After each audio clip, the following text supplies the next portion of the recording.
जितनी प्रॉब्लम्स हैं उतने प्रोडक्ट्स हैं. ये ट्राई करते हैं, वो ट्राई करते हैं, and that trying is what really kills your skin sometime. कोई टूथपेस्ट लगा रहा है, कोई कैस्टर ऑयल लगा रहा है, कोई पिंपल टेप्स आजकल आ गए हैं वो लगा रहे हैं. आजकल ऐसे कोई लिम्फेटिक ड्रेनेज वाला भी ब्रश आया है जिससे लोग अपने आप को खरोद रहे हैं, मतलब as if it's a bathroom floor और पता नहीं क्या. डॉक्टर ये तो कुछ खाती नहीं है, ये शुगर भी नहीं लेती, इसने डेयरी भी छोड़ दी है और ये बिल्कुल घर का खाना खाती, लेकिन इसको पिंपल ठीक नहीं हो रहे. क्या सबके हार्मोन गड़बड़ है जिनको पिंपल हो रहे हैं? नहीं. क्या सबकी लाइफस्टाइल खराब है? नहीं. एक्ने प्रोन का मतलब ये नहीं कि एक्ने होगा ही होगा. आप जब मुझे 12 साल की उम्र में देखते, मुझे बहुत एक्ने था. 15 साल पे I was given my first oral medicine because it was so much कि लगाने की ट्यूब्स नहीं ठीक कर रही थी. How do you identify what pimple do you have? अगर मैं आपको एक सिंपल भाषा में समझाऊं तो 3 टाइप के पिंपल हैं.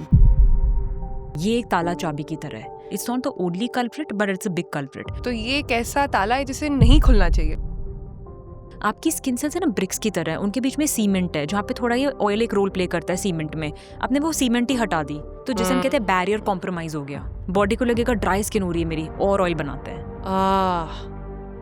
Why you get acne has got little to do with what you're applying but more to do with what you're eating. हमारे पास 2 चीजों का प्रूफ है, एक है शुगर और एक है.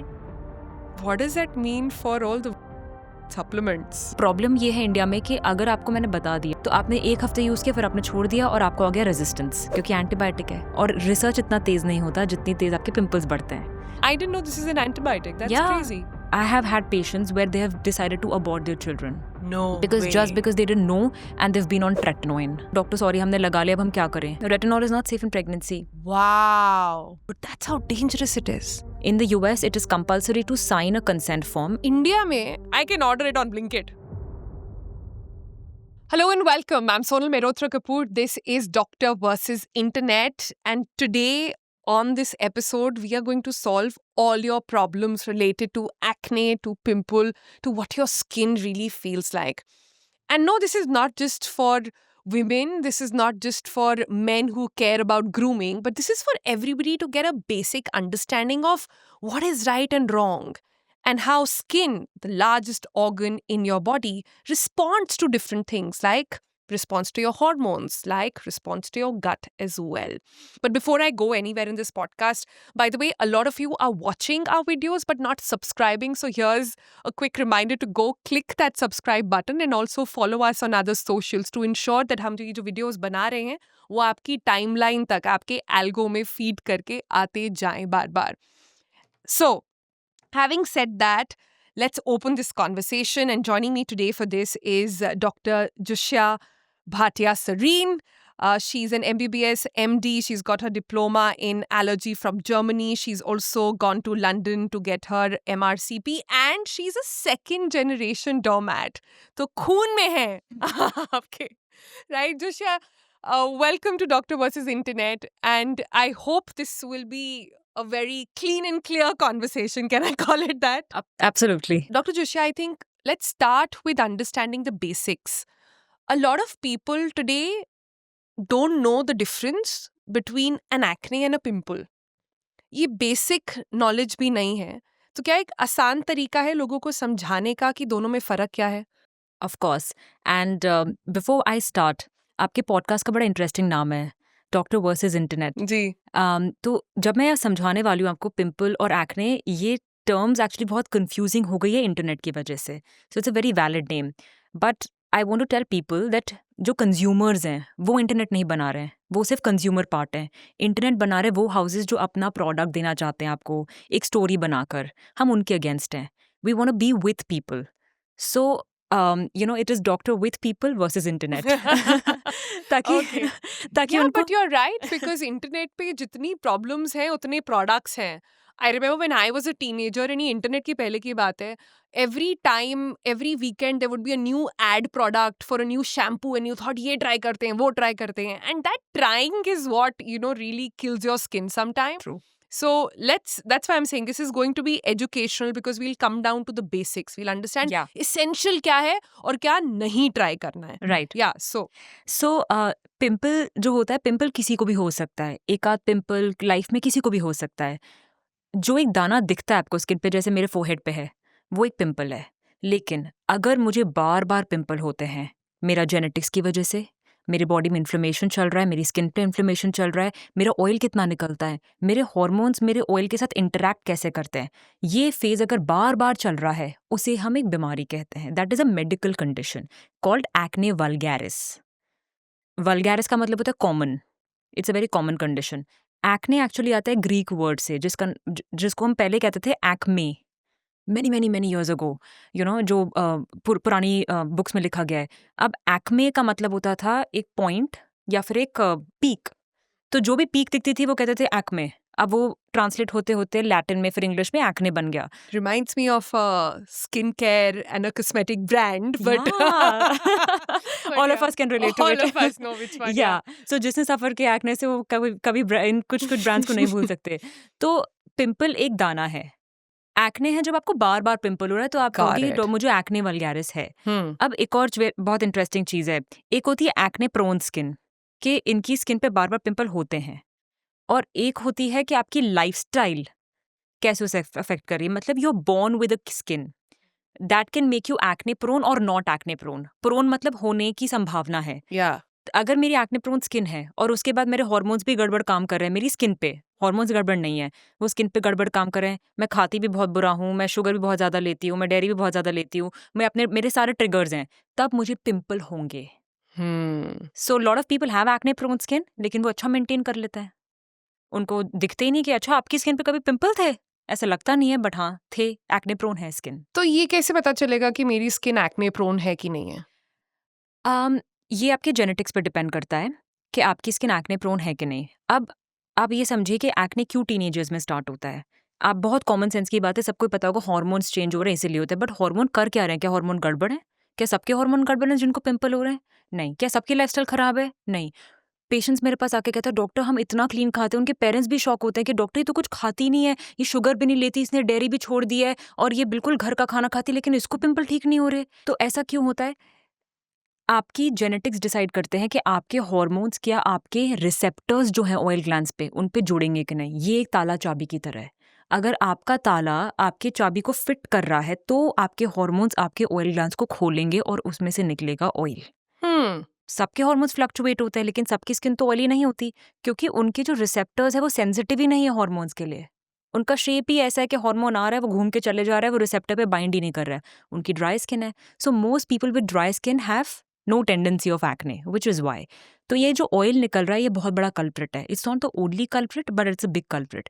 ऑयल फंस जाता है स्किन में, उस पर डेड स्किन सेल्स भी फंसती है. स्किन में मतलब हेयर फॉलिकल में, वहाँ ऑयल फंस गया, हमारा डेड स्किन फंस गई, और वहाँ पे हमारे स्किन पे एक नेचुरल बैक्टीरिया होता है कॉल्ड क्यूटी बैक्टीरियम एक्नेस. वो आप में है, मुझ में है, हम सब में है. लेकिन अब वो उसको एनवायरनमेंट मिल गया ग्रो करने का, तो वो ज़्यादा ग्रो करेगा. अब बॉडी को लगा कि ये बैक्टीरिया ज़्यादा ग्रो कर रहा है, इसको मारने के लिए मैं कुछ करती हूँ, तो उसने भेज दी इन्फ्लेमेटरी सेल्स जो बनाते हैं पस. और ये होता है एक हमारी बॉडी का reaction to that bacterial overgrowth which is pimple. Interesting. तो ये एक ऐसा ताला है जिसे नहीं खुलना चाहिए. नहीं खुलना चाहिए, बट वो आपके मेरे हाथ में नहीं है. Yeah. So once So we can do nothing about it. So if we you're can- born with it, you're born with it. you're born with acne prone skin, but acne prone का मतलब ये नहीं कि acne होगा ही होगा. Correct. आप जब मुझे 12 साल की उम्र में देखते, मुझे बहुत एक्ने था. 15 साल पे I was given my first oral medicine because it was so much कि लगाने की ट्यूब्स नहीं ठीक कर रही थी. And I was always a person who was fit into activities. I was a player, पर सब कुछ मेरा बढ़िया था. आई वाज नॉट ओबीज और ओवरवेट, लेकिन एक्ने था मुझे. तो I was given oral because simple चीज़ों से बात नहीं बन रही थी, तो मेरे डॉक्टर ने डाला, बट उससे वो मेरा कॉन्फिडेंस रिस्टोर करने के लिए था, to be very honest. Yeah, पर that's true. आज अब इतने पेशेंट्स को जो मैं क्लिनिक में बताती हूँ, most days I have spectacular skin, तो पेशेंट्स मुझसे पूछते हैं कि डॉक्टर आप कैसे बोल रहे हो, आप ऐसा हो ही नहीं सकता, आपको पिंपल था. Yeah. सो अब जब मुझे पिंपल कभी आता है मैं फोटो खींच लेती हूँ, देखो आया था last week. Yeah. But pimples भी बहुत तरह के होते हैं. Acne भी Yes. बहुत तरह के होते हैं. क्या? Yeah. And I'm assuming that different pimples will require different kind of treatment. Different acne जो बढ़ जाता है आपकी बॉडी में, उसका भी अलग अलग ट्रीटमेंट होगा. ये कैसे पता चलेगा कि किसको क्या हुआ है और क्या लगाना है? बिकॉज लोग अपने घर के नुस्खे बहुत ट्राई करते हैं. कोई टूथपेस्ट लगा रहा है, कोई कैस्टर ऑयल लगा रहा है, कोई पिंपल टेप्स आजकल आ गए हैं वो Yes. लगा रहे हैं. I mean Yes. There is so much that is out there. How do you identify what pimple do you have? बहुत ही इंपॉर्टेंट क्वेश्चन है. इनफैक्ट एज डॉक्टर्स पहले हम यही सीखते हैं कि पिंपल टाइप क्या है, पहले देखना सीखते हैं, हम क्लिनिकली डायग्नोस करना सीखते हैं, क्योंकि इतनी सारी दवाइयाँ हैं कि आप कैसे चूज करोगे, क्योंकि हर दवाई का एक टारगेट है. सो अगर मैं आपको एक सिंपल भाषा में समझाऊं तो 3 टाइप के पिंपल हैं लेमन लैंग्वेज में, माइल्ड, मॉडरेट और सिवियर.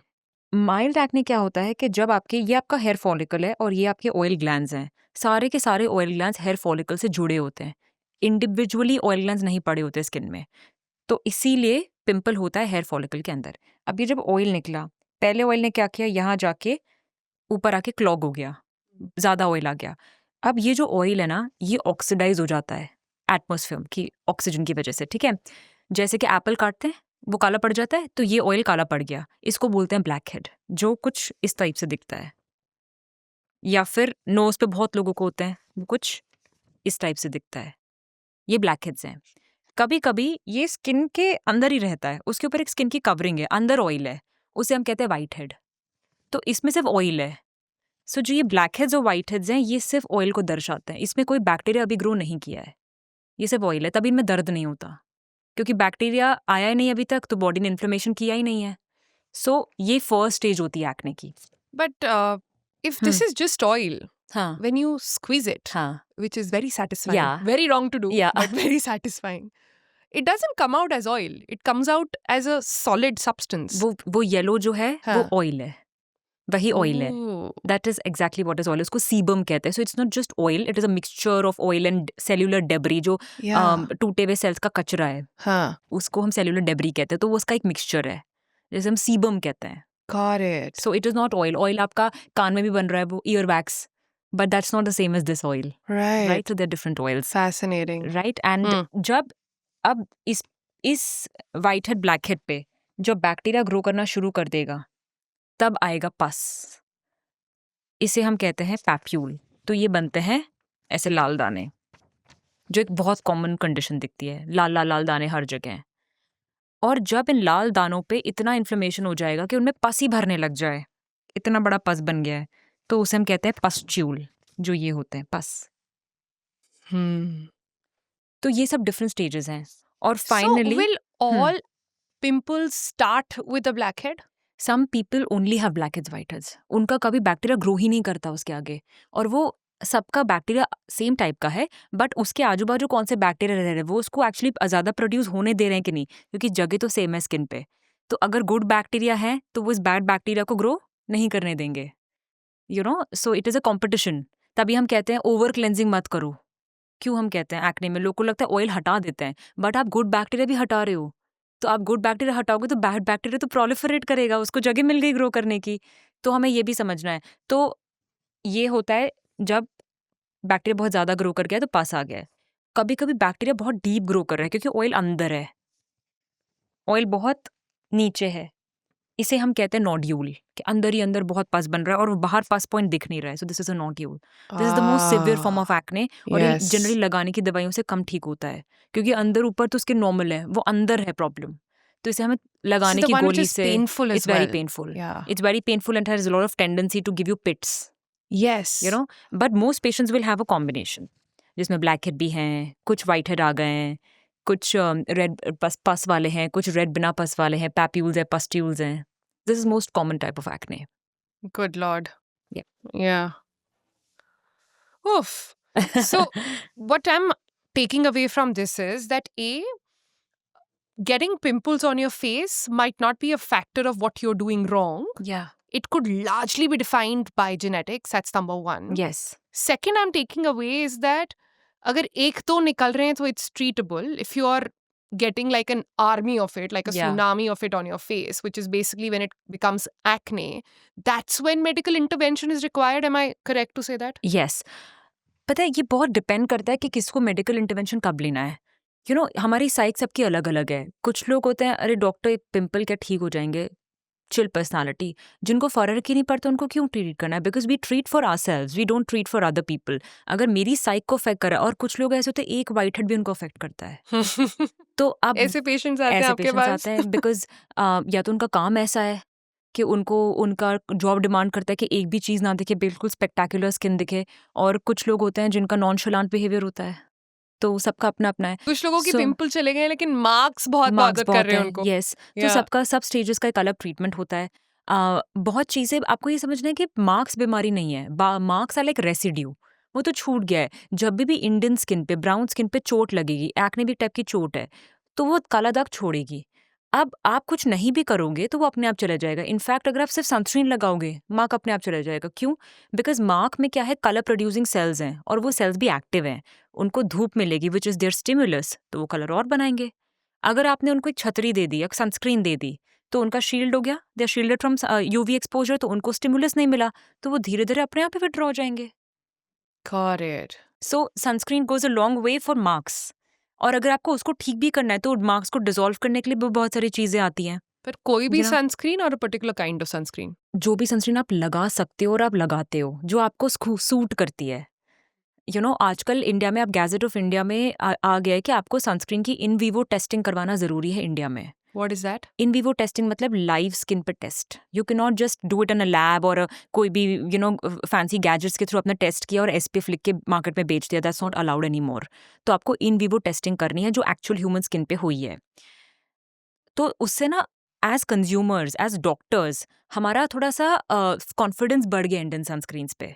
तो अब आज के ज़माने में, thanks to this change that the government made, अब हम थोड़ा सा रिलाई कर सकते हैं कि इंडियन सनस्क्रीन्स टेस्टेड है और आप उसको लगा सकते हो। अब इतनी सारी हैं, अगर आपको कोई सूट करती है कि इसका डॉक्टर मुझे टेक्सचर पसंद है, you use it And use it regularly, which is Use the it toughest regularly. part about That's the- sunscreen. that's her the 2 part. घंटे में, पर डॉक्टर तुषार कोई नहीं लगा सकता है। I mean, it's impossible unless you're like a celebrity and it is somebody else's job to ensure कि आपकी सनस्क्रीन फिर से लगाई गई है। कोई हर 2 घंटे में सनस्क्रीन नहीं लगा सकता। It's just impossible. I completely agree to your point. और इस पे रिसर्च चल रही है कि कैसे हम लॉन्ग लास्टिंग सनस्क्रीन्स बनाए, बिकॉज ये थोड़ा सा इम्प्रैक्टिकल इशू है, I will not Yeah. Deny that. और पर ऐसे लोग हैं जो ये करते हैं, जिनको दिक्कत है, उनको दिक्कत है, वो फिर करते हैं। उनके लिए फिर ये एक इम्पॉर्टेंट पार्ट है, to boost up their confidence and to look the way they desire. तो और बट ये मैं पूछना चाहती हूँ, कितने लोग एक बार करते हैं? तो 2 बार छोड़ो, 1 बार तो करो। या just at least do it between 10 AM to 2 PM। 10 बजे तो लगा लो, जब यूवी इंडेक्स बहुत हाई है, जब आपका ऑफिस का आवर है, जब सर बिल्कुल धूप बिल्कुल ऊपर है, तो यूवी इंडेक्स तब बढ़ता है। आप 4 बजे के बाद मत लगाओ। So do it once. If you want to do it smartly. Okay, but let's move back to pimples for a Yeah. little bit and understand कि इसका cure क्या है। Like I said कि black head और white heads के लिए अलग treatment चाहिए होता है as they progress, depending on how in depth the bacteria is, like you explained, उसके हिसाब से वो treatment बदलता है। Do you have some easy sort of chemist, drugstore solutions that people can go to? सो अगर आपको सिर्फ लेट्स से ब्लैक हेड या वाइट हेड है, तो आपको क्या चाहिए कि मेरा कोई ओल्ड, ये जो ऑयल आ गया है ये डिसॉल्व कर दे। ठीक है, जैसे हम कहते हैं सैलिसिलिक एसिड।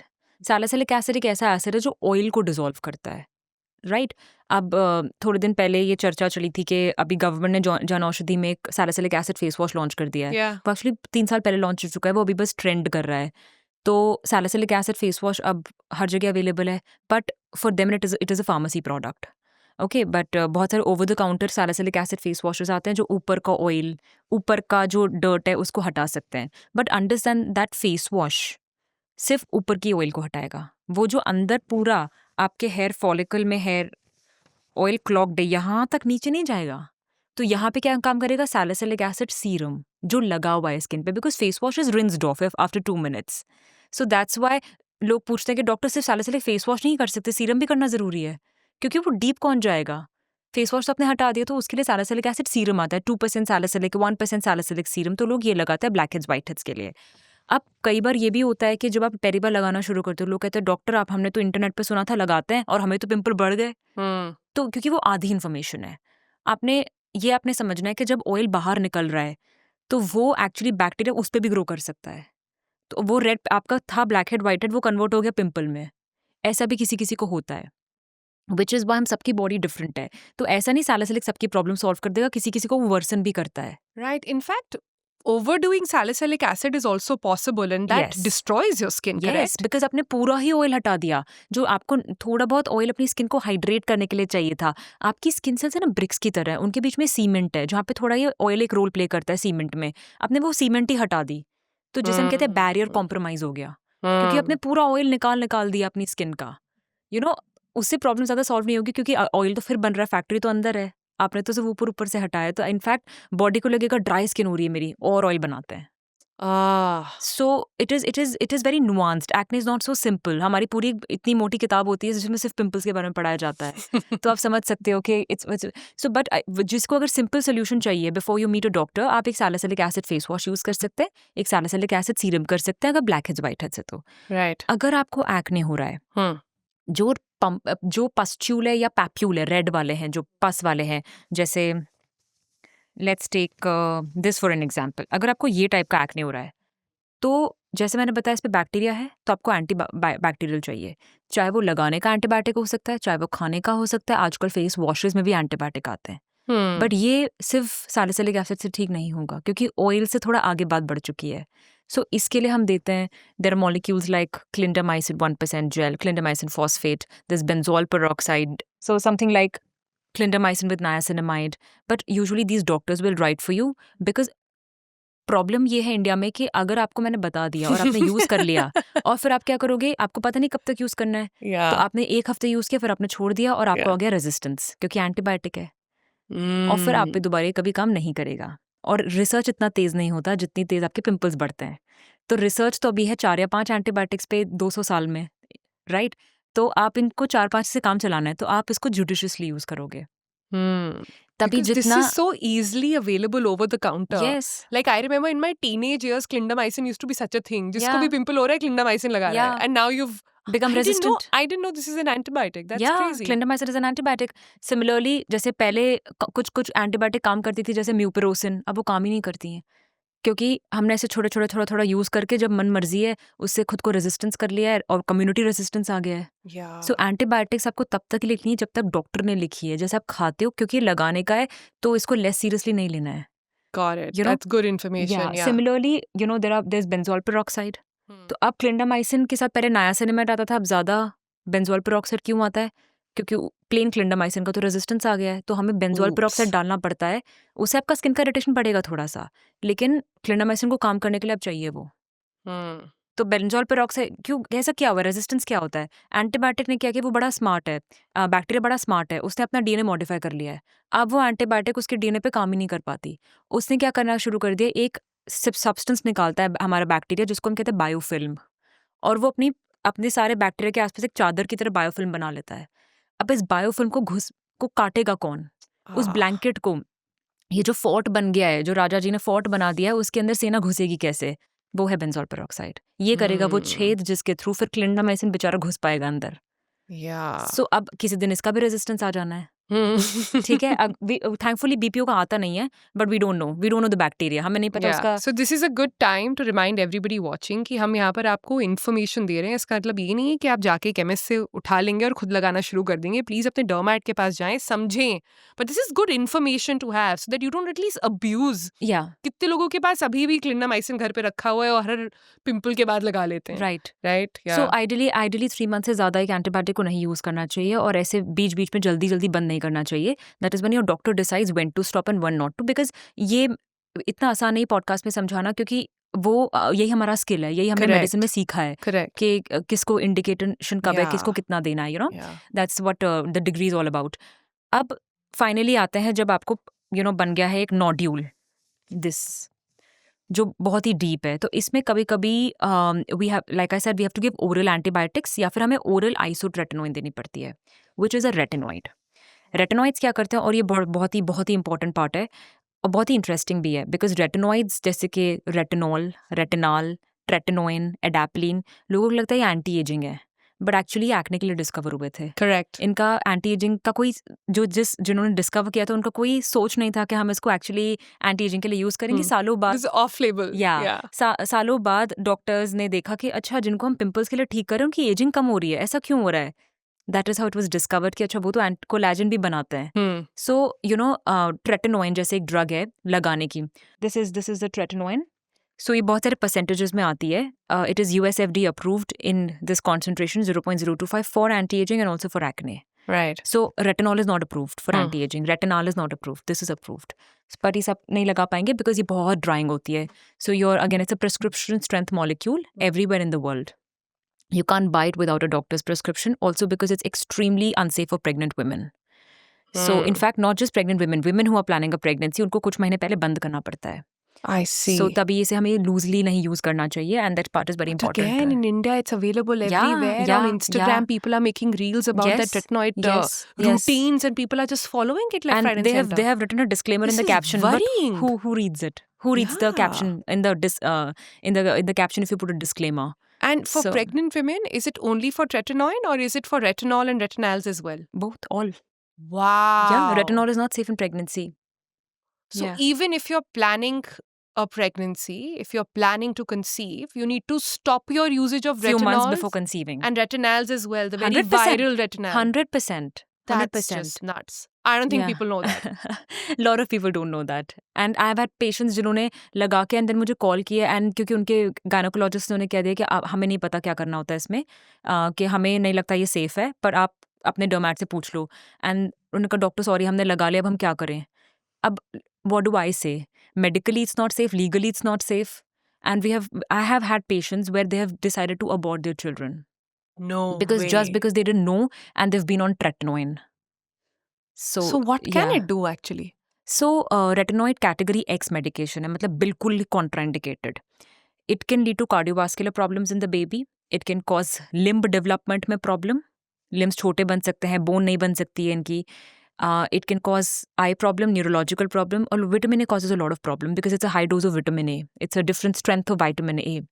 So ये सब problems होती हैं, and which is why it's category X. Wow. Yeah. And regular people, if they are using it like on a daily basis, उनके लिए भी side effects हैं? So it does not affect your fertility. So future pregnancy is not a problem. हर चीज़ का एक time है before, जिसको हम wash off period कहते हैं. अगर आप ओरल आइसोट्रेट खा रहे हो तो मैक्सिमम 6 मंथ्स में वो ड्रग पूरी वॉश आउट हो जाएगी, उसके बाद आप सेफली प्लान कर सकते हैं. 6 months it will 6 take? months 6 months. Wow. कुछ स्ट्रॉन्गर रेटिनॉइड्स होते हैं जो हम एक्जिमाज में यूज़ करते हैं, उनको 3-3 साल लगता है निकलने में बॉडी से. सो वो एक अलग स्टोरी है. Like I have taken isotretinoin 3 cycles in my life, 9 महीने की. But after I have taken my last dose, उसके बाद I have stopped it, planned my family, had my baby, breastfed her, then started topical retinoids again.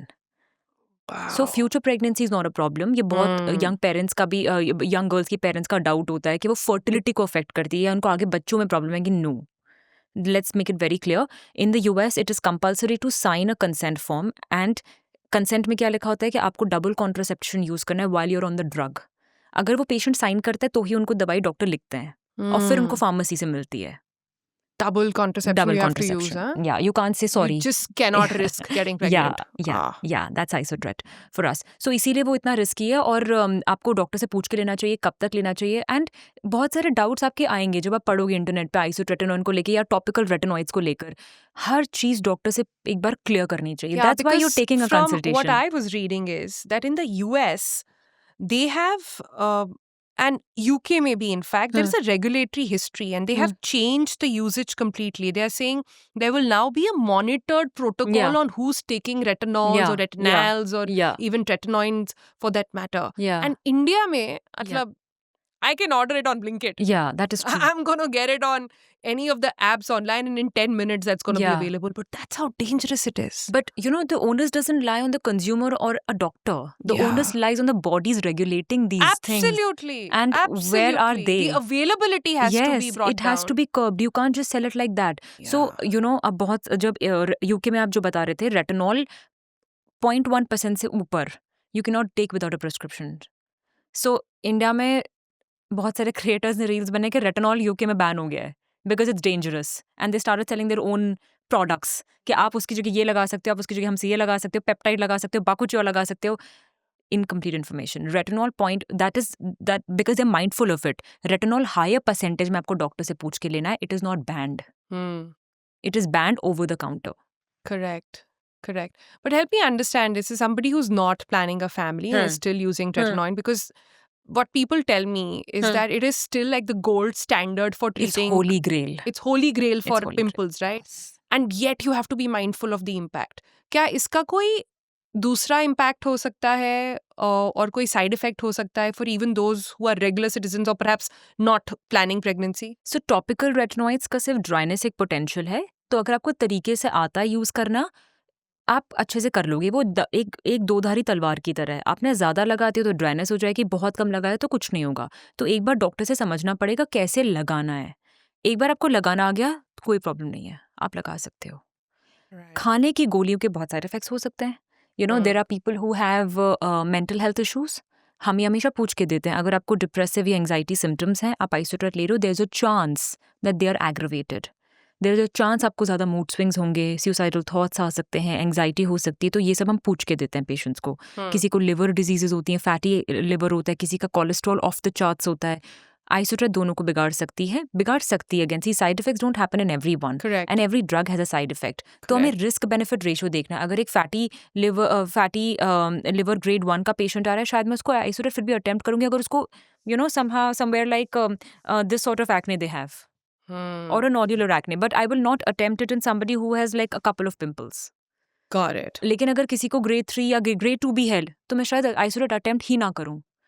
तो वो एक doctor के judgement पे depend करता है and we do it with due monitoring कि किसका लिवर टेस्ट बार बार करवाना है, किसका लिपिड प्रोफाइल बार बार करवाना है। A lean patient might not need lipid profile every now and then, but अगर मुझे ऑलरेडी दिख रहा है ओवरवेट पेशेंट है तो मैं करवाऊंगी जरूर Got and it. Then I will give the drug, Yeah. You know. Whew. So, this is heavy. Yeah. And this is eye-opening. So, I'm really glad you sort of cleared that out. So, while we're on the subject of pimples, we keep looking at it from a women's lens. A lot of men also face pimple issues. Is it to be treated differently, or you think the same principles apply? सो जो pimple में हम hormone कह रहे हैं कब से, ये hormone है क्या थायराइड है? नहीं, ये एक्चुअली मेल हार्मोन है, एंड्रोजन्स। ओके, तो विमेन में भी एंड्रोजन्स होते हैं, हमें बेशक कम होते हैं, मेल्स में ज़्यादा होते हैं। तो मेल्स को सिविरिटी ऑफ एक्ने अगर होगा तो ज़्यादा होगा। They will develop more severe acne, तभी उनकी बियर्ड आती है। क्यों? क्योंकि उनका मेल हार्मोन ज़्यादा फंक्शनल है उनके ऑयल ग्लैंड्स पे, हेयर फॉलिकल पे, तो उनको स्टबल उनको बियर्ड आती है। और उनके ऑयल ग्लैंड ज़्यादा बड़े होते हैं हमसे, तो ऑयल ज़्यादा बनेगा, बैक्टीरिया ज़्यादा ग्रो करेगा और उनको ज़्यादा बड़े पिंपल्स होंगे। So when males have acne it is severe, but adult acne is more common in women because of hormonal fluctuation. Males का जनरली बहुत लोगों का खत्म हो जाता है after teenage years, Got it. क्योंकि उनका वो फ्लक्चुएशन या सेटलमेंट आ जाती है। But the So, same caveat will apply that if they are treatment is more और less the same, more or less the depending same. On grade of acne क्या है। Got it. But इनको भी if they are planning a family, should they stop using it? नो, ऐसा नहीं है कि उनको बंद करना पड़ेगा isotretinoin, but if some male wants to do it we can do it. Okay, Yeah. so it But- only has an impact on Yeah, because female it's fertility. not seen in the semen or it has no effect on sperms. So which is why it is not indicated that you stop isotretinoin, oral isotretinoin, if you're planning a family for males. For women, again, like I said, ovum को problem नहीं है, egg को problem नहीं, problem होगी बच्चा जब बनेगा, Got it. उनके लिम्ब डेवलप होना शुरू होगा, उसमें प्रॉब्लम होगी।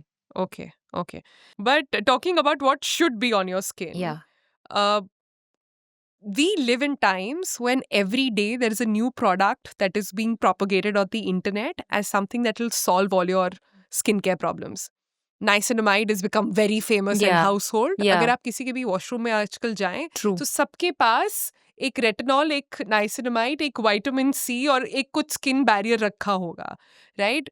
I think people often confuse and don't understand what is not to be mixed. Would you say that there are certain combinations which are not to Of be mixed course, and of can course. lead to more acne? Of course, you can't mix alpha hydroxy acid, which is a glycolic acid, with retinol on the same day. You can do them alternate days, या एक सुबह शाम, but you can't mix them on the same day. आपकी skin में oil कितना है, उस पर भी डिपेंड करता है आप कितना एसिड टॉलरेट कर पाओगे। अगर आपने ज़्यादा रेटिनॉल लगा दिया, उसके साथ अल्फा हाइड्रोग्लाइकोलिक भी बहुत ज़्यादा लगा रहे हो, तो पूरा ड्राई हो जाएगा स्किन, तो फिर ऑयल बनेगा। So you can't use vitamin C with alpha hydroxy acid at the same time. They're both acidic for skin. You can't mix them together. You can't use benzoyl peroxide with salicylic acid. Benzoyl peroxide doesn't let salicylic work. So आप उसको एक wash में, एक serum में use कर सकते हो, पर आप कंबाइन एक के ऊपर एक नहीं लेयर कर सकते। So आपको या तो एक्टिविटी खत्म हो जाएगी ड्रग की, या फिर आपका स्किन टॉलरेट नहीं कर पाएगा। And vitamin C, people, I mean, research says it's very, very important. Yeah. But on acne-prone skin? So, when we talk about vitamin C, it's mainly an antioxidant, like I was telling you in the past. So, it is very good for anti-aging. But to say it's very good for acne is not true. वो थोड़ा बहुत pigmentation में help करता है, but vitamin C बहुत लोगों की skin को इरिटेट करके उनको पिंपल्स भी देता है। तो आप विटामिन सी से आपका एक्ने का मार्क ठीक कर रहे हो, उसने इरिटेट किया, फिर पिंपल आ गया, तो you chasing your own tail. Yeah. So vitamin C is not one of the fabulous molecules for acne prone skin. I'd rather use a niacinamide. Because वो भी एक एंटीऑक्सीडेंट है, बेशक विटामिन सी से काफ़ी वीक है, बट वो आपको एक्चुअली ट्रिगर नहीं करेगा। थोड़ा बहुत ऑयल बैलेंस कर लेगा, वो थोड़ा थोड़ा सब कुछ करता है, but it's not like celebrity molecule के सबको एक बड़ा कुछ सुपरस्टार परफॉर्मेंस कुछ देगा। No. What is it that you are using on your skin these days? So I cannot do without benzoyl peroxide. I have to use it as a face wash because I have acne prone skin. I have been on triferotine for like since after I've stopped nursing my child. I've been on retinoid ताकि वो रहे. I use एक daily power defense आता है by this brand called Zedo. It's a very expensive molecule, but I use it for anti-aging apart from using my retinoid. मैं उसे सुबह लगाती हूँ. So, but it's like very expensive. Not everybody needs to do it. I do it because मुझे availability हो जाती है और मैं सब कुछ try करना चाहती हूँ. I use exosome based moisturizer also. So exosomes are very recent in dermatology. So I'm kind of a guinea pig before I write it to my patients. But also tell me, what are the things that one should never apply on the face? Oh my God, इसकी तो बहुत बड़ी list है जो आपको कभी नहीं लगाना चाहिए। अगर आप मुझसे स्किन केयर में पूछ रहे हो तो I would suggest anything with a lot of fragrance, जिसमें बहुत सारी फ्रेग्रेंस है, आपको वो नहीं लगाना चाहिए। और डॉक्टर से पूछे बिना आपको स्टेरॉइड नहीं लगाना चाहिए। स्टेरॉइड्स बहुत अच्छा ब्राइटनिंग इफेक्ट देते हैं। वो एक्जिमा का ट्रीटमेंट होता है एक्चुअली, डॉक्टर्स उसे एक्जिमा के लिए यूज़ करते हैं, बट है ना उससे थोड़ी सी ब्लैंचिंग होती है। ब्लैंचिंग मतलब जैसे आपने इसको प्रेस किया तो थोड़ा सा सफ़ेद हो जाता है, और आपको पता है इंडिया में गोरे दिखने का कितना क्रेज़ है, तो लोग लगाते हैं एक्जिमा के लिए, और वो एकदम से ब्लैंच दिखते हैं तो उनको लगता है हम गोरे हो गए हैं, और वो लगाते ही जाते हैं। पर वो दवाई है, वो आपकी स्किन को पतला कर देगी, बाल दे देगी, नसें दिखाएंगी, और आपकी स्किन धूप भी टॉलरेट नहीं कर पाएगी। बट लोग बहुत सारी DIY नुस्खे अप्लाई करते हैं, like somebody will put like raw garlic, or somebody will put lemon, or somebody will put haldi and neem, stuff like that. Does it have any value, or are we just again just doing it because नानी दादी ने बोला काम कर रहा है? So we'll understand again science क्या है। हमें ड्राई करना है पिंपल को, राइट? ऑयल कम करना है, तो कोई भी पेस्ट, केओलिन क्ले, मुल्तानी मिट्टी विच इज फ्यूलर्स अर्थ, सैंडलवुड, चंदन का पेस्ट, ये सब पेस्ट्स हैं। तो पेस्ट ड्राइंग होता है, राइट? वो हर चीज़ आप लगाओगे वो सूख जाता है ना, तो क्योंकि वो ड्राई करता है, ठीक है? तो आप उसको लगा के सुपरफिशियल ऑयल कंट्रोल कर सकते हो, बट वो सोल्यूशन नहीं है एक्ने का। तो आपको थोड़ा बहुत टेम्पररी रिलीफ उससे मिल सकता है, ठीक है? हल्दी में एंटी इन्फ्लेमेटरी मॉलिक्यूल्स होते हैं, बट उसमें हज़ारों और चीज़ें जो हमें नहीं लगानी है। तो हल्दी की क्रीम आती है, कि उसके एक्सट्रैक्ट जो उसमें अच्छा एंटी इन्फ्लेमेटरी वो डाला गया है, उसमें कर्क्यूमिन जिसे कहते हैं, जी, राइट? जो कॉफी में भी होता है। हाँ, exactly. So you can, which is why so many caffeine products are out there, right? Yes. Yeah. It's such a, in UK, this turmeric latte is such a rage. You go on cafes and they'll sell you 5 pounds के turmeric lattes. haldi wala doodh. Yeah. So because haldi is extremely good, beneficial for your skin, but orally. Don't apply it. Consume it. Got it. But no acids on your skin, like no potatoes, tomatoes, lemons, for God's sake. Because आप उस acid के चक्कर में हजारों वो चीजें लगा रहे हो जो हमें नहीं लगानी उस पे। सो हमें वो एक एक्सट्रैक्ट चाहिए, नॉट द पूरा का पूरा मॉलिक्यूल। आप कैसे पता करोगे कि इस टमाटर में कितना ऑक्सैलिक एसिड, इसमें कितना परसेंटेज? दोनों में अलग होगा, एक जला देगा, कुछ नहीं करेगा। So eat your skincare. Eat, ये सब खाने की चीजें हैं। Yeah. Ultimately, is it correct to say then should we move towards not just treatment of acne but to prevention of acne, right? Let's move on to that, because from what I understand, what I read also,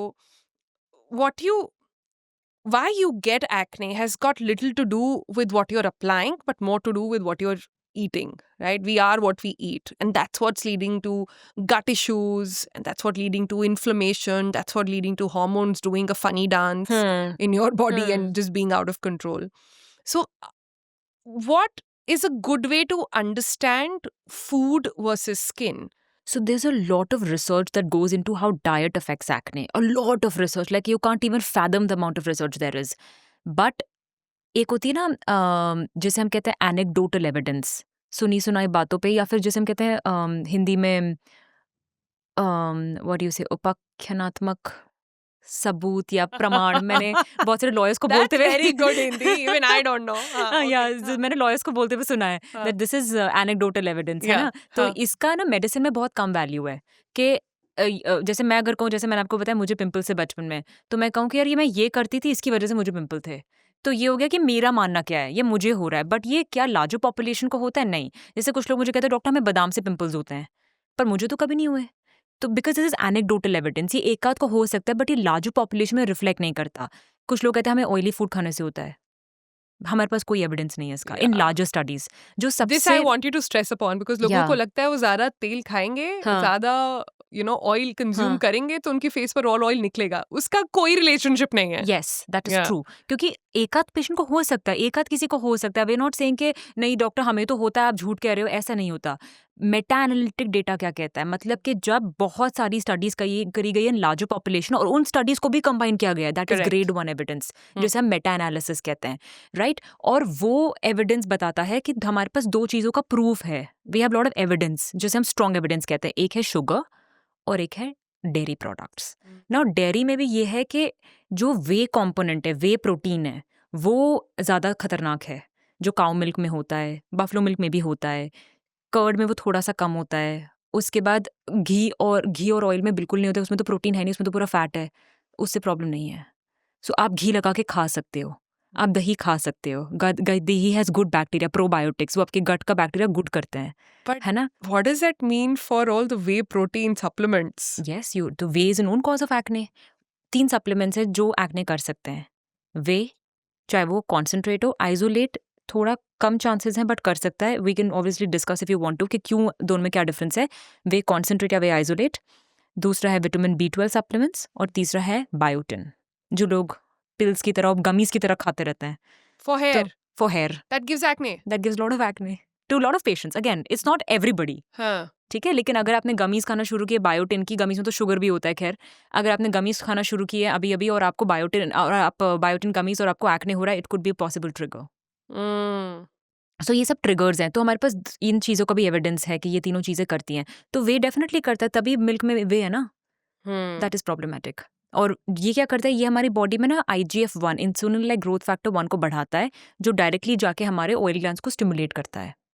Got it. But जो लोग वे से intolerant हैं, for हाँ। Example I am intolerant towards milk, because I'm intolerant, that's why I will get a breakout, or I could be easily, my gut could be easily accepting whey, but I'll still get a breakout.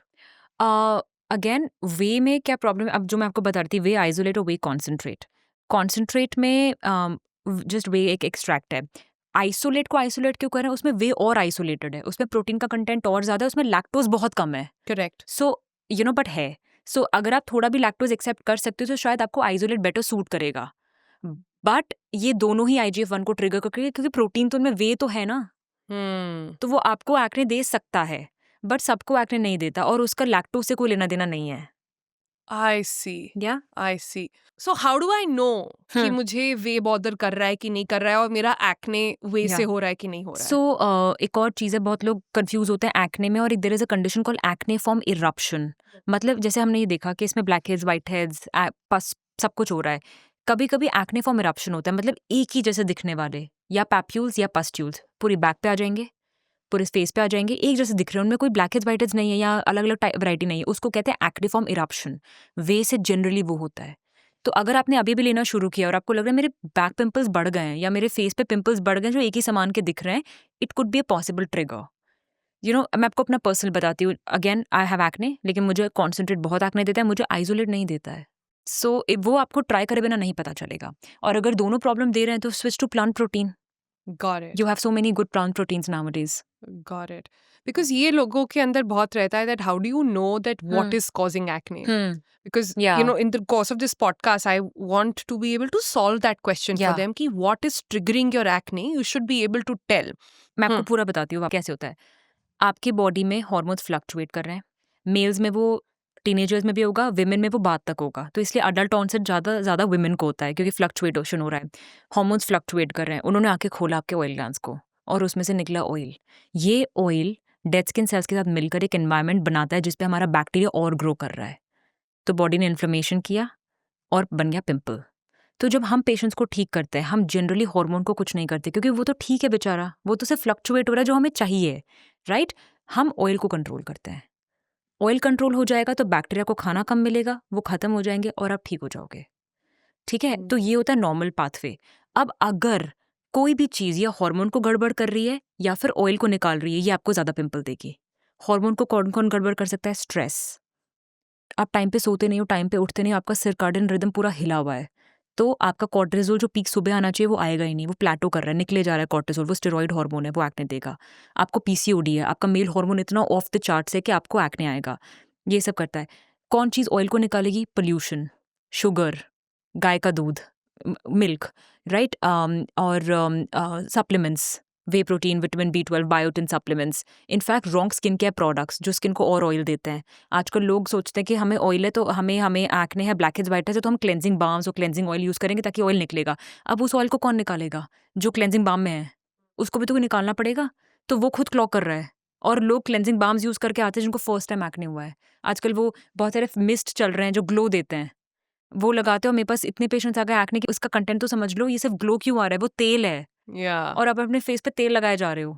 I think that's probably one of the main issues with Korean products as well, because in Korea, their skin is naturally so dry Yes, that environment is so that dry. it suits them. Yeah. But with us, that's not the case. Yes, exactly. Yeah. So ये सब triggers हैं, you know, sugar, dairy, stress, pollution, your extra hormones with PCOD और जिसको PMOS कहते हैं, circadian rhythm में problem, supplements that you take, the products that you apply, but ये main cause नहीं है acne का, ये triggers हैं।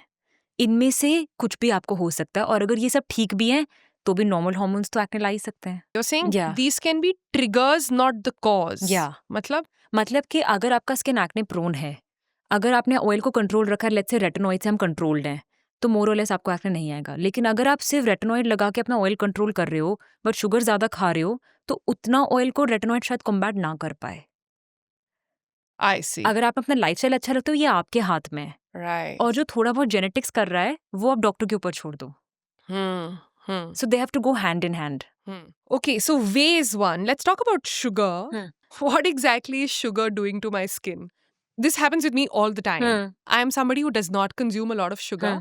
But every now and then, if I indulge, especially अगर festival season है या winters आ गए हैं या कुछ और, if my mom is here and she's making like really yummy, sugary, delights and treats, I end up getting acne. But the question I ask myself is कि बचपन में भी तो हम इतना शुगर खा रहे थे। इनफैक्ट बचपन में तो कॉम्प्लान एंड बॉर्नवीटा दिन में 2 बार पी रहे थे जिसमें इतना शुगर था, compared to the amount of sugar I was eating as a kid. Cut to now it's nothing, and yet this is giving me acne. I find it different, very difficult to comprehend. So आप ये कब की बात कर रहे हो जब आप बॉर्नवीटा और कॉम्प्लान पीते थे? What age are you talking about? Till in my 20s, till the time I discovered I was milk intolerant. Okay, so अगर आप 20s तक के ले रहे हो तो like I said, sugar is one trigger. There are other triggers. अब आपका स्ट्रेस अलग है, अब आपका पोल्यूशन लेवल्स अलग हैं, राइट? आपका सर्काडियन रिदम गड़बड़ हो गया, you have a daughter who small, या so your sleep cycle is impacted. Oh man. ठीक है, आपका स्ट्रेस सिर्फ वर्क पे नहीं है, वर्क प्रेशर भी है, but you also have a personal life pressure which is from your mentally managing a kid. So all of these accumulate. So we just can not blame कि सिर्फ sugar problem है, but sugar बहुत बड़ी problem है। तो आप अपने आप को इतने सारे ट्रिगर्स मत दो कि एक्ने निकल ही आए। आप जितना अपने आप से कर सकते हो, और आपको ये एक दिन में पता नहीं चलेगा। Like it's been months that I have left sugar, but मुझे कोई खास डिफरेंस नहीं दिख रहा है ऑनेस्टली। लेकिन from studies we know that मुझे धीरे धीरे वो इम्पैक्ट दिखेगा। So if because I believe in evidence based medicine, मैं डेटा में बिलीव करती हूँ कि जो आया है तो इसीलिए हम अवॉइड करते हैं sugar. With me, it's instant. Yeah. Okay, my Achilles heel is that I love a good peanut butter shake. Okay? Yeah. And every weekend, I've decided to have that peanut butter shake, even if I'm making it at home. Yeah. Even if the peanut butter has no sugar, Yeah. but I'll still add some monk fruit or I'll add like something to it. Yeah. It just flares up. Yeah. It's like, I've seen it like weekend after weekend, every Monday morning, there you go. And that's how also different people are differently. Like I was telling you about this patient who tells me I have acne because of almonds. Yeah. So there are particular inflammatory pathways जो आप में ज़्यादा active है, मुझ में कम active है। तो शायद आपको शुगर से ज़्यादा प्रॉब्लम होती है कंपेयर टू मी।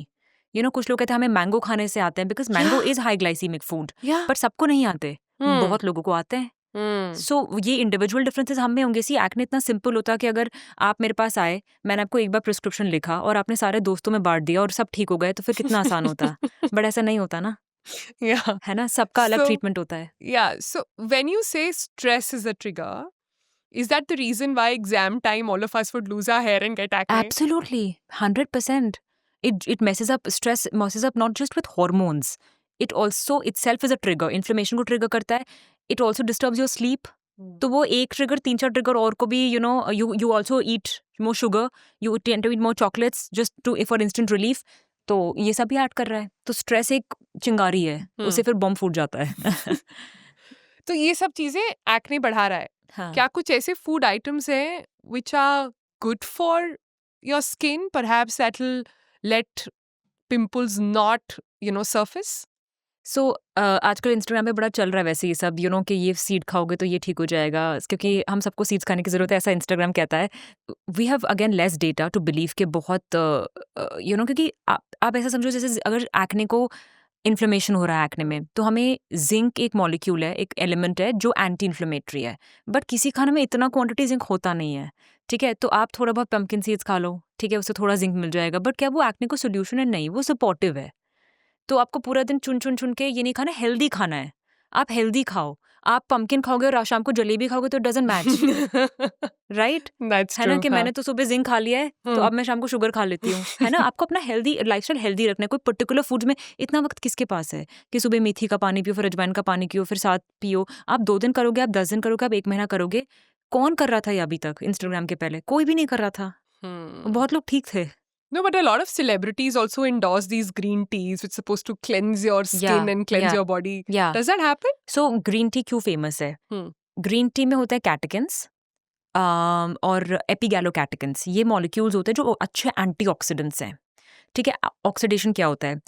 हमारे जो पोल्यूटेंट्स हैं वो है सल्फाइड्स और ऑक्साइड्स, जो हमारी फैक्ट्री से इन सबसे निकल रहे हैं, व्हीकल से निकल रहे हैं. ये हमारी स्किन को ऑक्सीडाइज कर रहे हैं. ठीक है, हमारा डीएनए ऑक्सीडाइज होता है, हमारा मेलानिन ऑक्सीडाइज होता है. इन सब की वजह से हम एज कर रहे हैं और हमें पिगमेंट आ रहा है. ठीक है, तो अगर एंटीऑक्सीडेंट्स हैं हमारी डाइट में, हमारी ड्रिंक्स में, हमारी स्किन केयर में, तो वो खुद ऑक्सीडाइज हो जाते हैं. They take the brunt of it and हमारी वो स्किन को ऑक्सीडाइज नहीं होने दे रहे हैं. ठीक है, तो ग्रीन टी अगेन, आप कितनी ग्रीन टी पी लोगे, इतना एंटीऑक्सीडेंट नहीं देगा आपको, but it is supportive. So you can't say green tea से मेरा स्किन क्लियर हो रहा है, but yes, I rather than taking tea which has sugar and which has milk, I take green tea. So it is a better alternative. Got it. So because it's providing me antioxidants.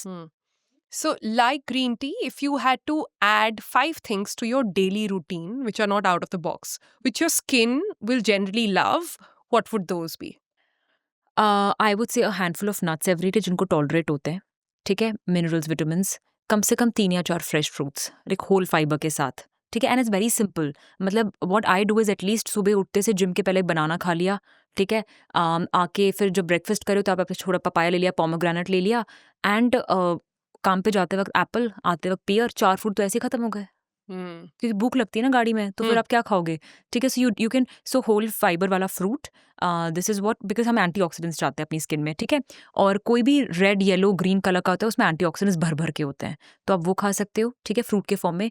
And a lot of protein, a lot of protein. हमारा बाल keratin है, hard keratin. हमारा skin soft keratin है, nails hard keratin है.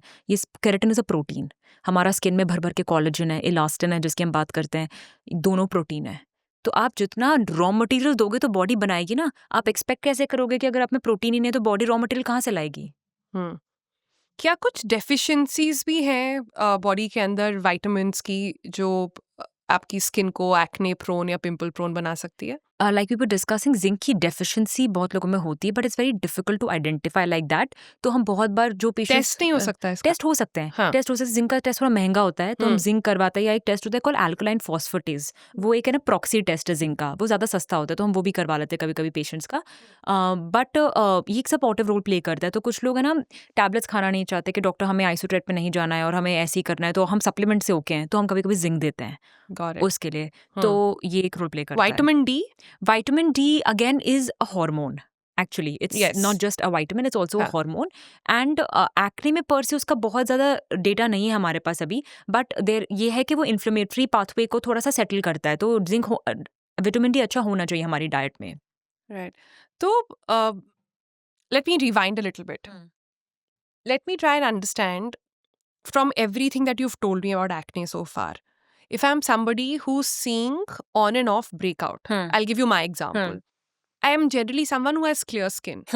But I had a holiday. I went and had lots of mangoes. And ever since then, bacteria has made home on my face. It's not leaving. Yeah. And again, I've gotten on this entire treatment of tretinoin. I'm trying to talk about it. हमारे comment section में लोगों ने शुरू कर दिया mentioning how I'm getting pimples. Yes, I'm getting pimples. Yes, it is because of all the mangoes that I've eaten.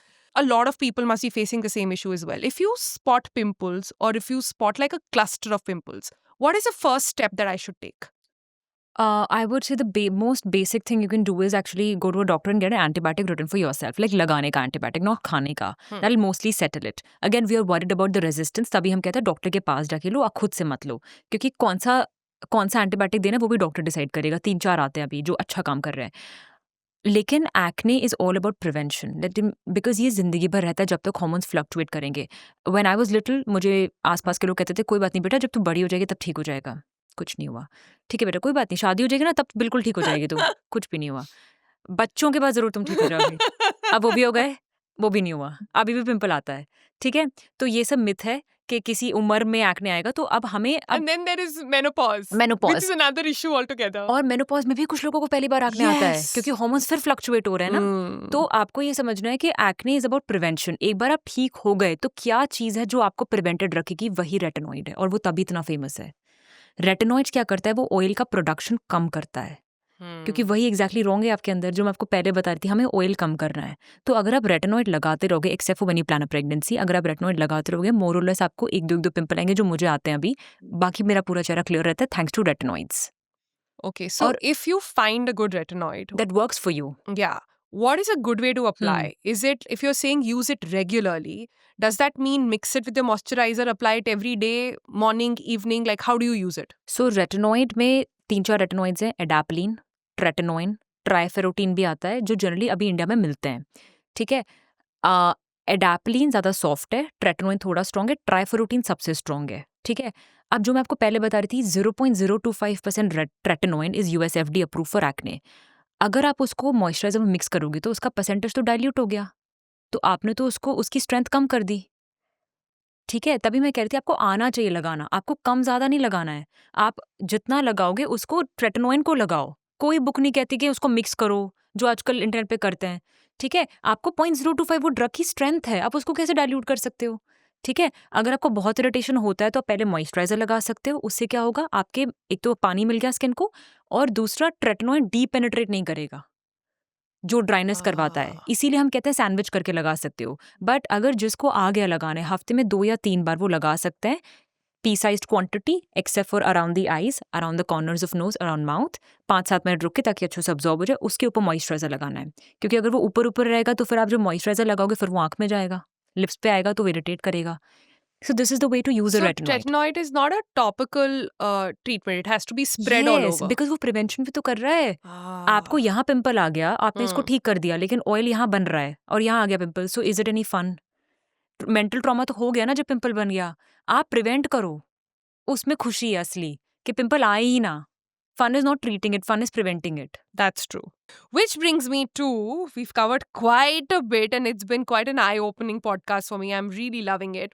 So let me come to one of the things that we do on the show. It's called Take It or Trash It. Yeah. I'm gonna throw some items at you and you have to tell me whether they work or they don't work, okay? Okay. So this is Take It or Trash It Pimple Edition, all right? Niacinamide, Take it. retinol, Take it. Please give it to me.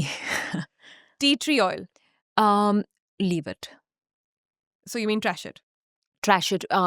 Partially true because it is an allergen. Tea tree oil is a known allergen and also an irritant. So if it doesn't suit you well, or you have a face wash which has tea tree oil and it's kind of reacting, it could be the culprit. And it's oil at the end of the day. How is that really treating more yes. sebum? So basically tea tree oil में भी थोड़ा amount of salicylic भी होता है. You know, see, salicylic भी plant से आ रहा है. Generally वो wintergreen और इनसे आता है, leaves से. So Got it. Salicylic acid was my next one. Take it or trash it. 100% take it. Aloe vera, Take it. green tea, Take it. honey and turmeric mixture that people apply. Leave it. Toothpaste on pimples. Leave it for the teeth. Trash it. Okay. Benzol peroxide. Take it. Adapalene. Take it. Alcohol or spirit scrubbing? Too drying. Trash it. Azelaic acid. Take it. Lemon juice. Trash it. Apple cider vinegar. Trash it. People also apply baking soda, by the way, on their pimples. Yeah, I know. So anything that is drying, you are so people used to put saliva and whatnot, and I was just thinking to myself the other day, अगर gastric acid भी available होता निकालना, तो वो निकाल के वो भी लगा लेते. And it is very funny that how much they apply these drying things on their skin. Okay. Pimple patches. Take it if you have this habit of fiddling with your pimple, but don't expect it to dry. So then you trash it. All right. Sunscreen on acne-prone skin. Take it. Choose the right sunscreen. Talking about skin and problems that emerge, one thing that is very common these days, even with teenagers, is something called strawberry skin. Could you tell us how to avoid it altogether? I understand it's got to do with the way hair removal is happening. And then also talk to us a little bit about the treatment.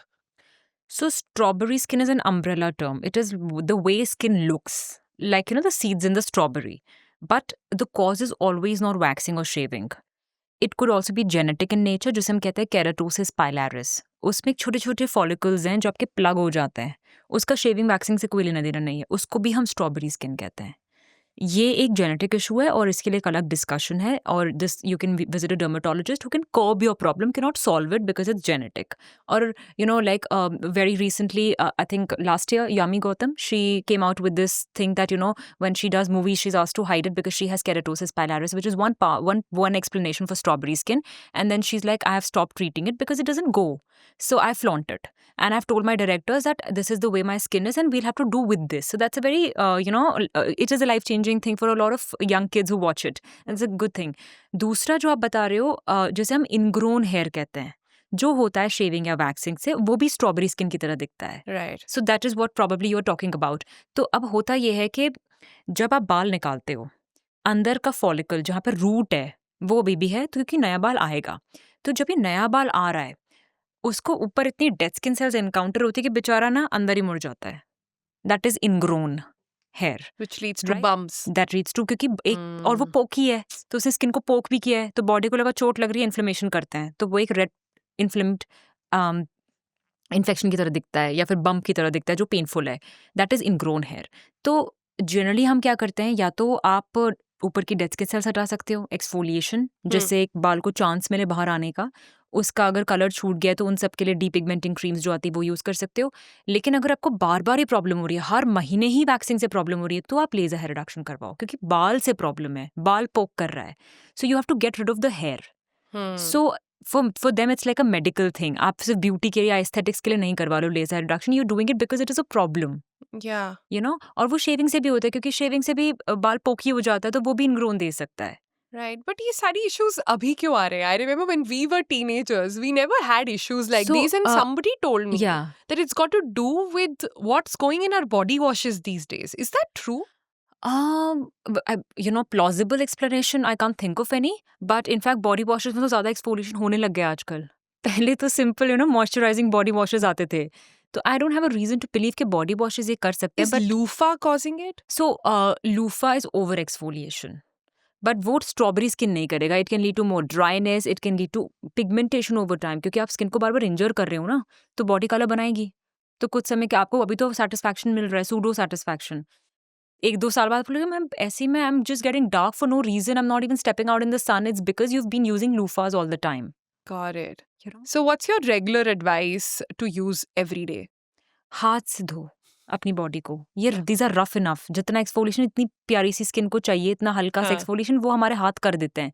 Nobody needs a body brush. और वो एक आजकल ऐसे कोई lymphatic drainage वाला भी brush आया जिससे लोग अपने आप को खरोद रहे हैं, मतलब as if it's a bathroom floor, और पता नहीं क्या क्लीन हो जाएगा उससे. इतना बैक्टीरिया नहीं है आपकी स्किन पे. Okay. So help me understand this. If I want clear skin, in order, what are the things I would follow in terms of the amount of water I take, the food that I'm eating, the things that I'm applying, and the amount of stress level I'm at? In that order, what would you do? Most important, I'll mind the diet. Because it's an everyday trigger. आप दिन में 3 बार खा रहे हो तो आप you better eat mindfully. Sleep, phone मत देखो 1 घंटा पहले. Like try to have a peaceful sleep. Book पढ़ सकते हो आप रात में, ठीक है. थोड़ा सा, और आप अपने इंटरेस्ट की बुक पढ़ सकते हो. आप अगर आपको स्किन केयर में इतना इंटरेस्ट है वो पढ़ सकते हो, but give yourself a break so that you sleep peacefully and wake up at a particular time every day. Like I said, because हमें वो कॉर्टिजोल पीक जो है वो सुबह चाहिए, है ना. हमें नहीं चाहिए कि कॉर्टिजोल निकलता जाए. So sleep. सो ये हो गया लाइफ स्टाइल. इन्फ्लेमेशन जो भी करता है बॉडी में, चाहे वो ग्लूटेन हो, किसी किसी को ग्लूटेन इन्फ्लेमेशन करता है, किसी किसी को स्मोकिंग भी इन्फ्लेमेटरी है. ये सब हैबिट्स को हमें फिक्स करना पड़ेगा. आप बाहर का खाना खा सकते हो, ऐसा नहीं है बाहर का खाना मत खाओ, बट आप उसमें भी सोच के खाओ कि प्रोटीन वाला क्या है. आप मैक्सिकन फूड खा सकते हो जिसमें थोड़ी एंटीऑक्सीडेंट्स भी हैं, जिसमें प्रोटीन भी है, जिसमें वेजिटेबल्स भी दिख रही हैं आपको. आप लेबनीज फूड खाओ, ठीक है, जिसमें ये सब है. तो माइंड वॉट यू ईट, ठीक है. Sleep and eat, then what you apply. Most of us don't need a CTM के क्लेंजर भी है, टोनर भी है, मॉइस्चराइजर भी. We need CMP which is cleansing, moisturizing and protecting with the sunscreen. Okay. ये basic है. आपको सारे मॉइस्चराइजर सूट नहीं करेंगे. Every moisturizer that you buy should have a label of non-comedogenic, मतलब जिसे कोमेडोन्स ना हो. These labels are serious and इसको हमें सीरियसली लेना चाहिए. क्या होता है इससे? सो नॉन कोमेडोजेनिक मतलब इस प्रोडक्ट में ऐसा कोई भी इंग्रेडिएंट नहीं है जो कोमेडोन्स या ब्लैक हेड्स व्हाइट्स खुद देगा. I see. सो यूज, और बहुत सारे ब्रांड्स पे But लिखा ये होता है. सिर्फ ड्रग स्टोर्स वाले पर नहीं, होता ये है? सब ओवर द और काउंटर. ये Cosmetics? बायोडर्मा है. हाँ. बायोडर्मा में लिखा है acne prone skin. So this is labelled. अब बायोडर्मा का एक ब्लू वाला भी आता है, वो मैं तभी दूंगी अगर आप आइसोट्रेटिनोन पे हो तो, क्योंकि अपने आप में they have not labelled it for acne prone skin. This is labelled. ये भी थिक है. It's on a light, this is a light product. तो अगर आपको लगता है मेरी स्किन एक्टिव से ड्राई है और तो आप ये लगा सकते हो. अगर आपको जनरली कोई मॉइस्चराइजर चाहिए तो आप ये लगा सकते हो. So it has to be labelled non comedogenic. जैसे एक और मॉइस्चराइजर वो इन दोनों के बीच की कंसिस्टेंसी का है, उस पे भी लिखा हुआ है non comedogenic. So this label you have to read, चाहे मेकअप में हो चाहे स्किन केयर में हो. So Got lot of it. Brands, big brands write non comedogenic on their makeup brands as well, That's makeup true. Labels as well. Yeah. तो आप अपना skin care ऐसे लगाओगे. अगर आप मेकअप करते हो तो प्लीज़ उसे रात को निकाल के सो. Don't undermine the value of that.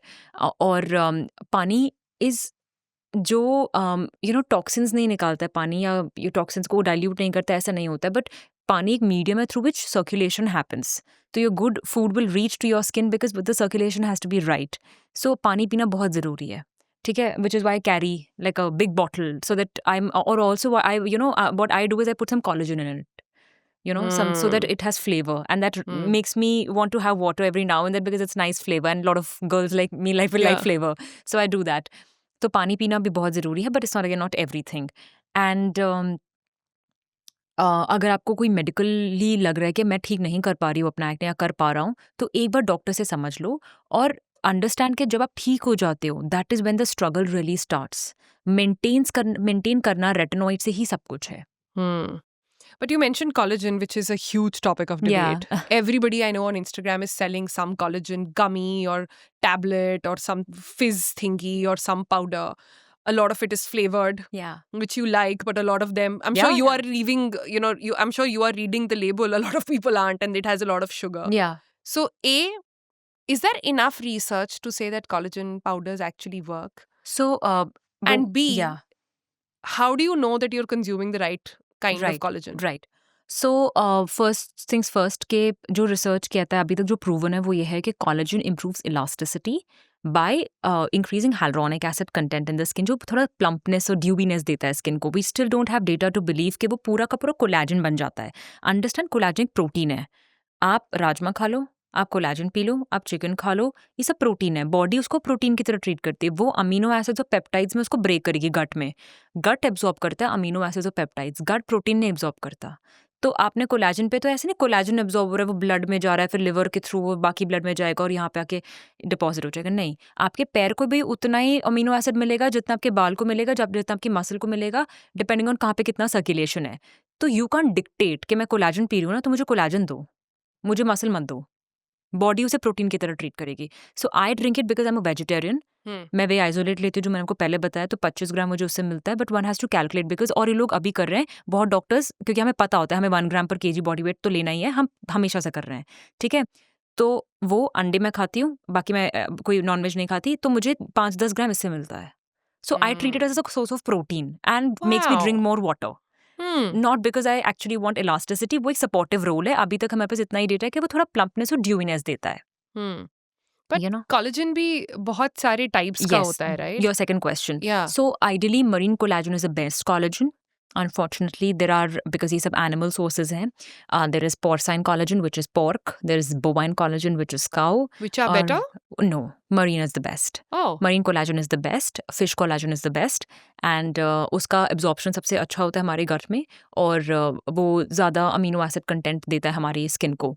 और veg collagen जो होता है वो actually collagen नहीं है, because collagen is an animal protein. वो plants Yeah. में नहीं होता है. But because collagen is a protein, उसको जो अमीनो एसिड्स बना रहा है, वो अमीनो एसिड्स हम प्लांट से निकाल के एक You डाल के mimic पी that. सकते हैं. हाँ, यू नो, हाँ. सो आपको सेम अमीनो एसिड्स मिलेंगे, बिकॉज बॉडी तो वैसे भी अमीनो एसिड्स अब्सॉर्ब कर रही है. और practically, so again we don't have a lot of data on veg collagen, but practically मैं मरीन पीती हूँ, लेकिन मैंने पेशेंट्स को जब दिया है वेज जो नहीं लेना चाहते, they have come back with good result. So clinically they tell me, doctor हमें तो प्लम्पनेस और जो आप बताते हो हाइड्रेशन वो दिखता है इससे. So I think it works, but we cannot expect a lift with collagen Got it. supplements. Got it. Okay, so But- take it with a pinch of salt. Yeah, but talking about a pinch of collagen over there. Yeah, Help me understand this. Today, because it is a nutraceutical, yeah, any brand is selling collagen online. Anybody, we don't know. They're half the time not third party tested. Nobody's reading the label. Any person who has a little bit of money and has managed to infiltrate your algo will ensure that you are seeing more and more of that. yeah. So is there a way that I can understand that I'm having the right kind of collagen for my body?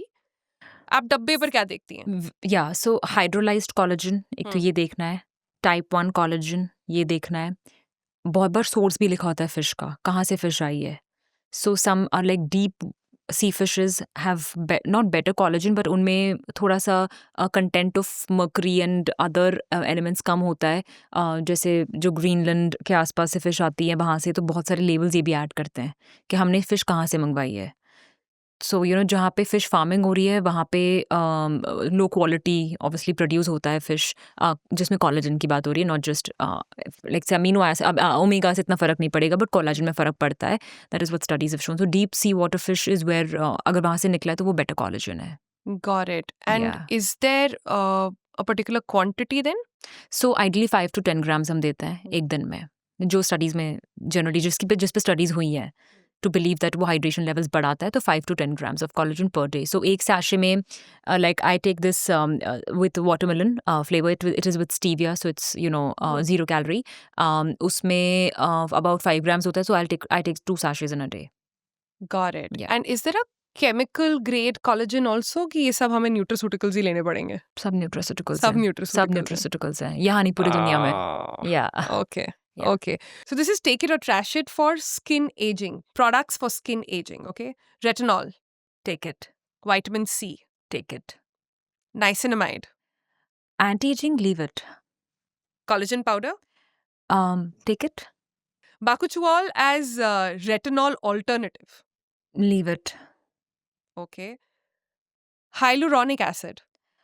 Take it. Okay, this is very famous online these days. Instagram reels are being made on snail mucin. It has some hydration level, so yeah, take it for anti-aging. Rice water. Take it, Castor oil. leave it. Okay, red light masks.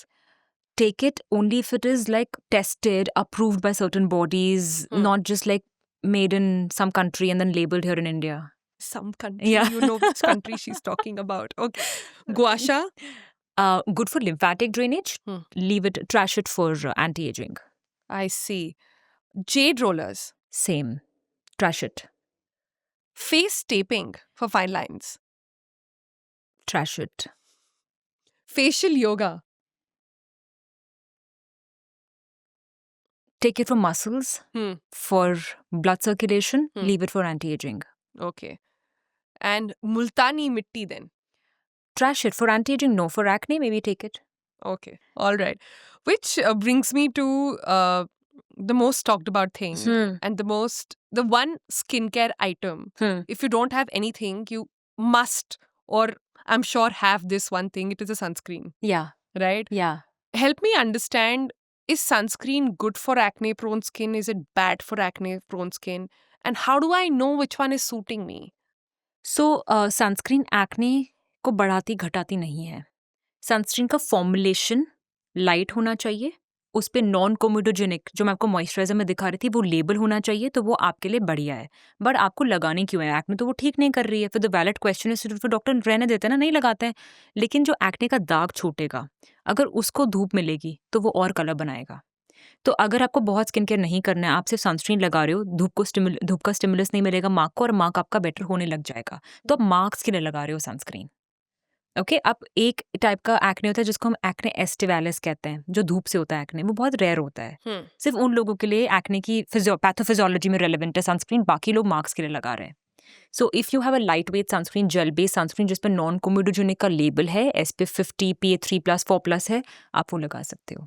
All right, and how do I know? Because abhi gel sunscreens hain, sprays hain, you have bars that you can roll on your skin. There is so much stuff out there, yeah. and every day there is a new brand that is launching its new sunscreen as well. So कुछ basics हैं जो check करने चाहिए? OMC oxybenzone free होनी चाहिए आपकी sunscreen, safety wise.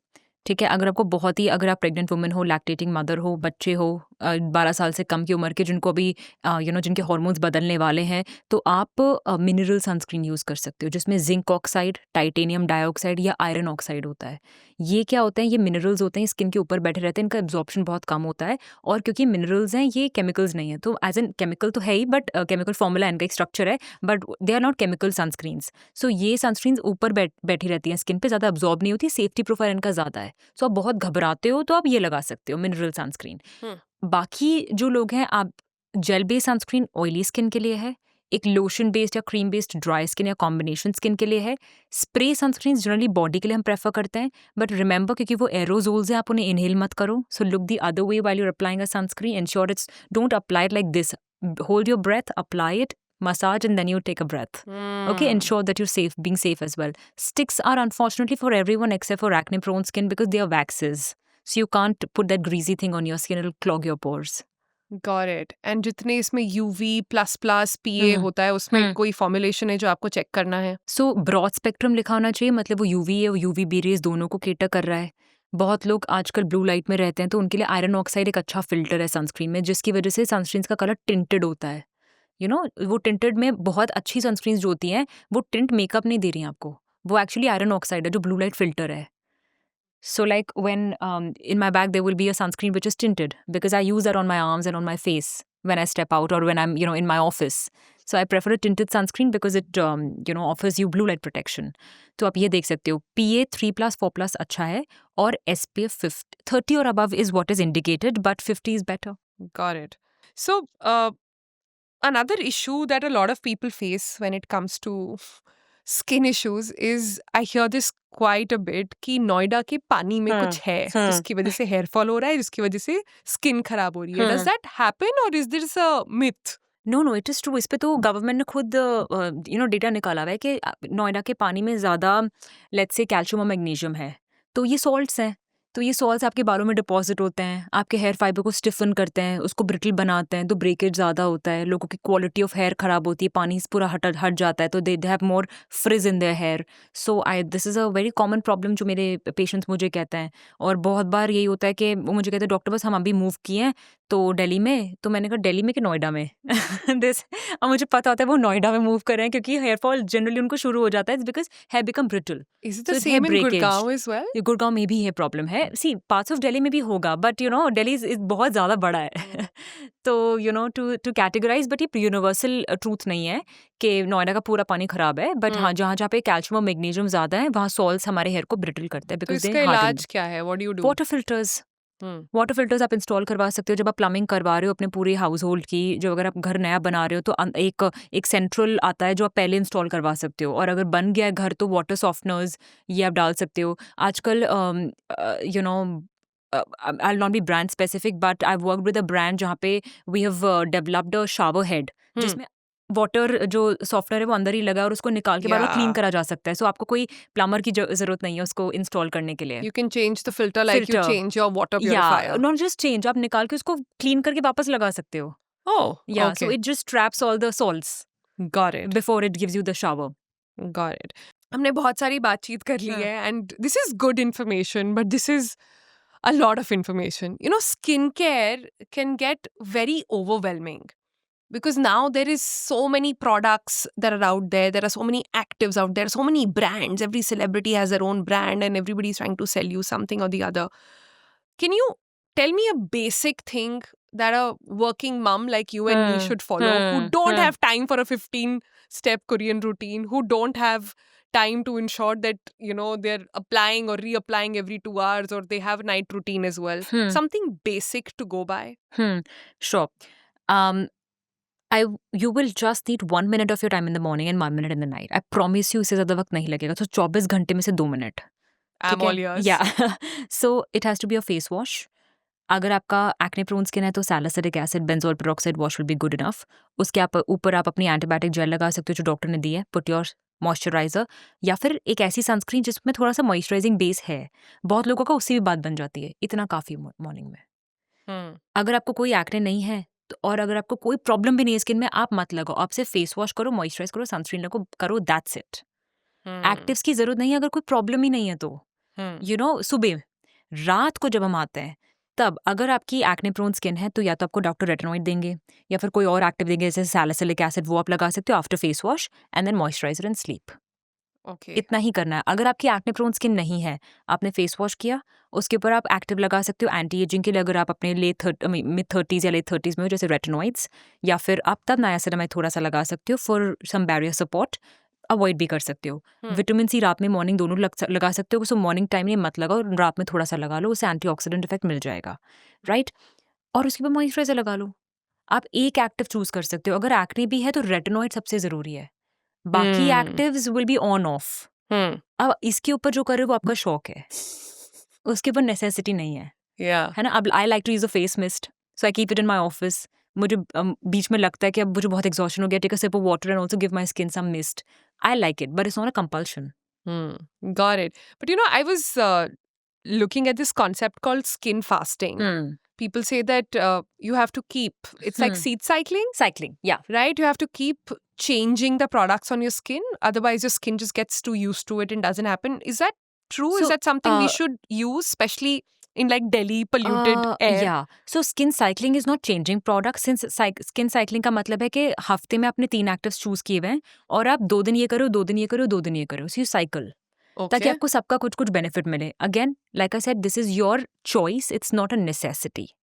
Maybe your skin doesn't need it, but you do it because you like doing skincare. Because, for a lot of people, skincare is like 2 minute अपने साथ बिताना, mobile से दूर, अपने खुद को देखना, खुद को enhance करना, a ritual.